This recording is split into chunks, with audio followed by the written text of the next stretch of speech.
Well, at least this part of the project is done. This is far from anything good.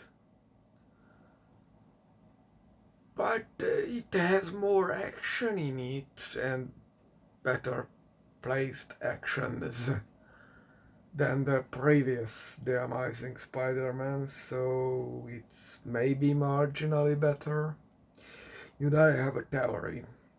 This watching made me come up with this, that this script and in general Hollywood was taken over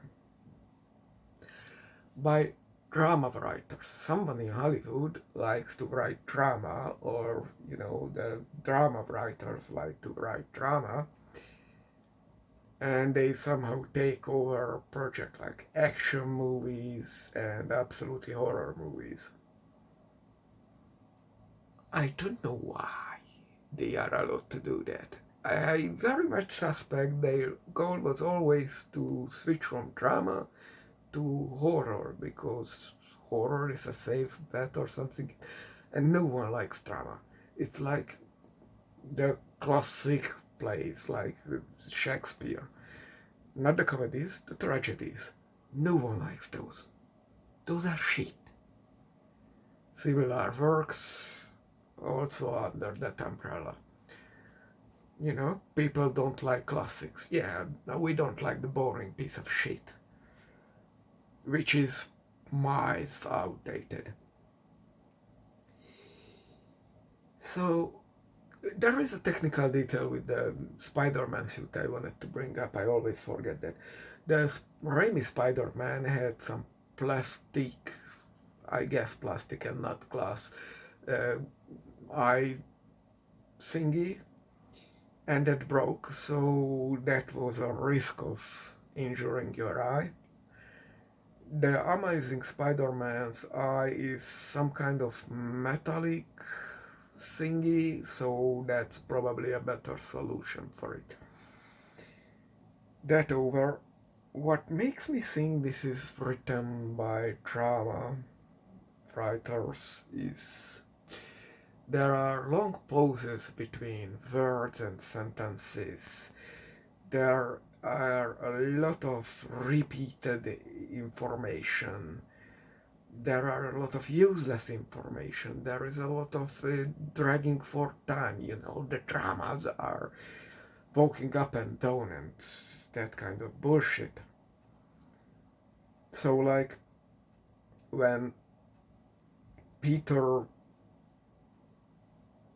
or I think Peter wants to speak with Harry Osborn the younger. The Harry Osborn is the younger, so Norman Osborn is the father, yeah. So Harry Osborn, he first in this one phones in and speaks with the assistant, and then we have the transition shot. The transition shots are kind of okay. To the Oscorp building.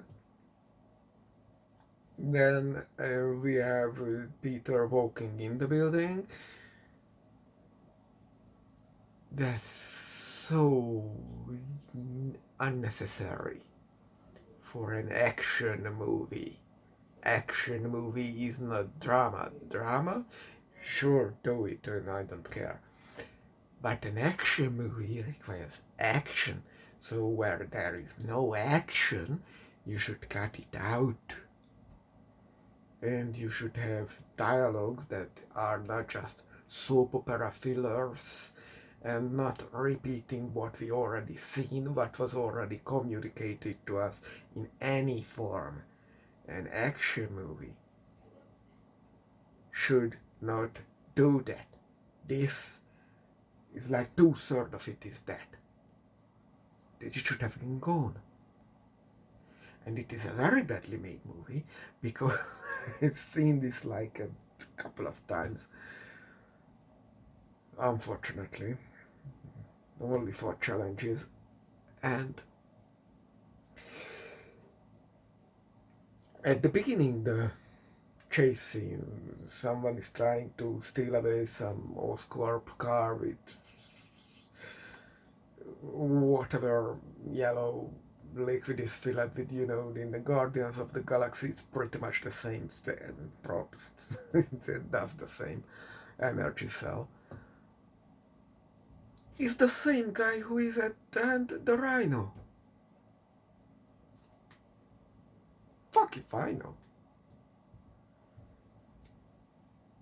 And why did the guy get the lifelong sentence just for trying to steal a truck? That's a very unusual sentence. Now, what else do we have here? The Rhino costume. Actually, I don't mind the Rhino at the end because, at least there is something to remember by after the long sleep. What is the movie? But it has like 2 feet of armor, like 50-60 centimeter armor everywhere when it is not open. When it is open, the police stops firing. Why? That was your only chance to kill the guy, to eliminate the threat to the city. Otherwise, I have no idea what the plan was from the cops, because that guy's armor is so thick, thicker than a tank. So, what? What is going on there? Otherwise, it's mostly about the Osborn suffering some disease, which seems the perfect state is the Green Goblin state. I don't know what's going on there. And I pretty much suspect that the experiment with the spiders are repeatable. You just had to swap the patient's DNA with the Parker DNA. So that's a missed point. And talking about the spiders, have you noticed that maybe the Amazing Spider-Man spider died? Maybe Peter just crushed it. We don't really see it, so that's a perfectly acceptable outcome of that. But in the Raimi universe, the spider was not lethally irradiated, and it did not die. Last time we saw it, it crawled under some equipment. So it's perfectly possible that it went out and bitten other people, or, just made a lot of offsprings, and now there is everywhere spiders which create Spider-Mans. Who knows? Now, what else have we? So, Osborn figures out he needs Spider-Man blood for a maybe to survive his cancer or whatever, heredited the DNA problem. And Peter does not give him because maybe he will die for it.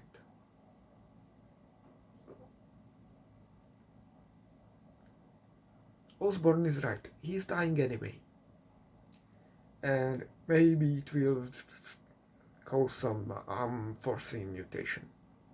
That is why we have security protocols. Give the blood, lock him in some quarantine zone, room, whatever, give him the serum, and let's see what happens. If he starts to become a lizard, fine. Too bad for him. He will live in confinement. But again, this is like the Dr. Octavius experiment. It worked on a fundamental level. That worth going after, building on it, advancing the technology, making it safe. But of course, here is also there. They throw it in the water, in the ocean, like Agents of S.H.I.E.L.D. with the inhuman technology.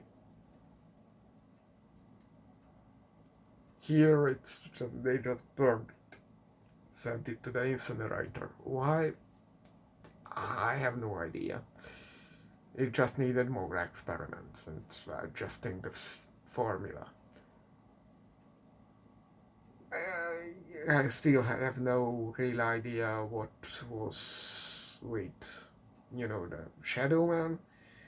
It seems he was some coworker of the Parkers back then, and seems they mutated him to, I don't know, must be spider related, but because that was the only project they were working on.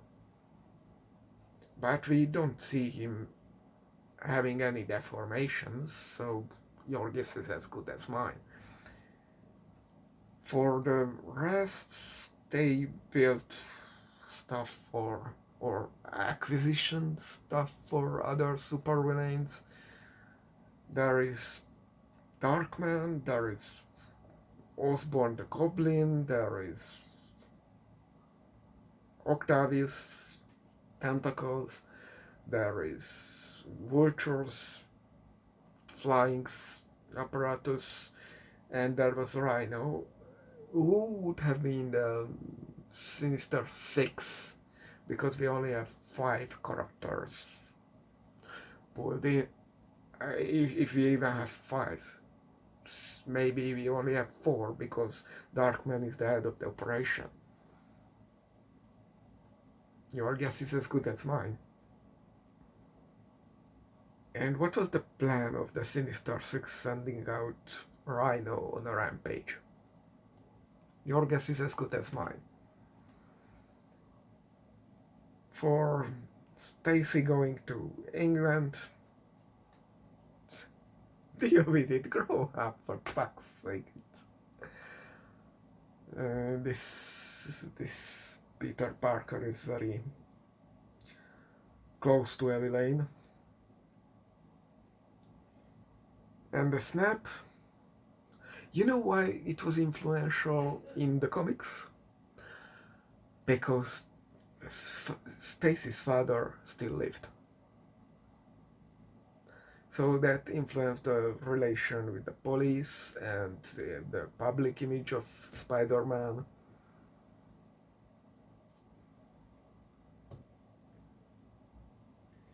Of course, we don't have to mention Electro is slightly different in the comics.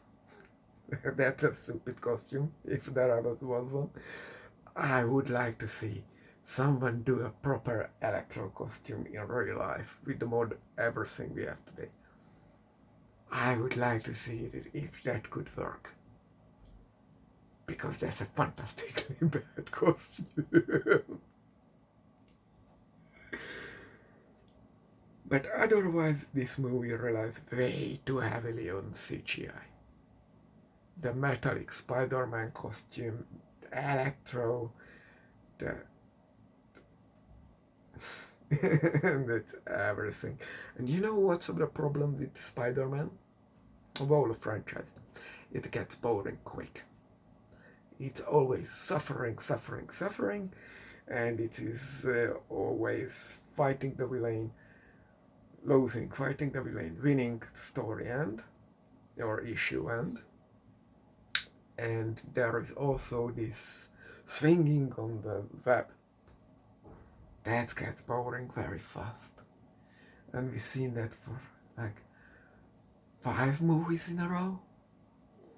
It's very boring at this point.